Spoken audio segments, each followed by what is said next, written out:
ગુજરાત બાર કાઉન્સિલની ચૂંટણીમાં પ્રથમ વખત નર્મદા જિલ્લાને પ્રભુત્વ મળતા નર્મદા બાર પ્રમુખ તરીકે સતત 12 વખત ચૂંટાયેલા વંદનાબેન ભટ્ટ બાર કાઉન્સિલમાં પણ મેદાનમાં રહી ગયા છે।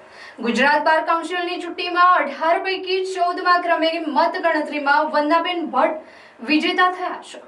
વંદનાબેન ભટ્ટ ભવ્ય બહુમતી સાથે વિજયી થયા હતા। કુલ 99 ઉમેદવારોમાંથી 23 ઉમેદવારોની પસંદગીમાંથી જેમાં જનરલમાં 18 અને મહિલા અનામતમાં 5 બેઠકોની પસંદગી થવાની હતી।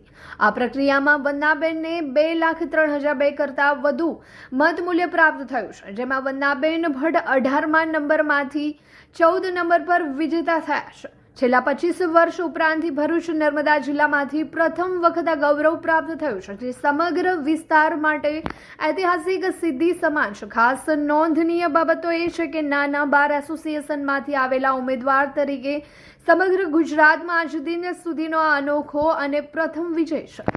વંદનાબેન ભટ્ટ છેલ્લા 12 વર્ષથી નર્મદા જિલ્લામાં પ્રમુખ તરીકે સેવા આપી રહ્યા છે। વંદનાબેને જણાવ્યું છે કે આ જીત માત્ર મારી એક વ્યક્તિની નથી, પરંતુ નર્મદા જિલ્લાના તમામ વકીલ મિત્રોની એકતા, વિશ્વાસ અને અડગ સંકલ્પની જીત છે।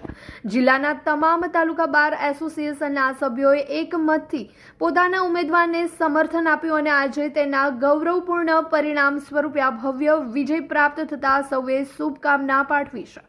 તેઓની જીતની ઉજવણીમાં રાજપીપળા હરસિદ્ધિ મંદિરેથી માતાજીના આશીર્વાદ લઈ ખુલ્લી જીપમાં વાજતે ગાજતે સ્કૂટર, બાઇક અને કાર રેલી સાથે ભવ્ય વિજય સરઘસ નીકળ્યું હતું।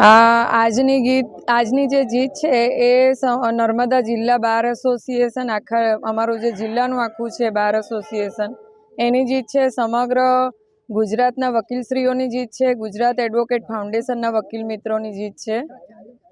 ગુજરાત બાર કાઉન્સિલની જે ઇલેક્શન હતું 2026નું, એમાં કુલ 99 ઉમેદવાર ઉભેલા હતા અને 99 ઉમેદવારમાં મારો જનરલ કેટેગરીમાં 14મો નંબર આવ્યો છે। મારા 2030 જેટલા મત એકડા આવ્યા છે મારા।